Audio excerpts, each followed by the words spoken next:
Hi everyone, it's Linda here behind the camera.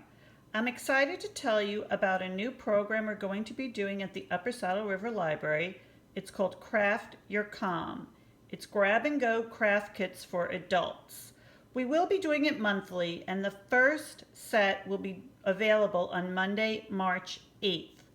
We're going to start off with create your own bookmarks.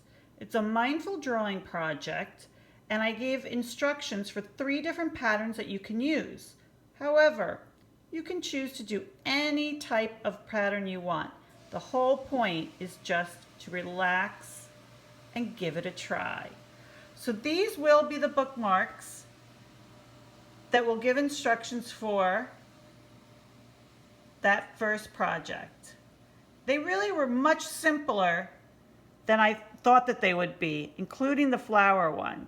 I then had so much fun, or maybe I needed to relax. I kept going and I made some additional patterns just based upon things that I was seeing on the internet. It really was a nice way to spend some time and to relax.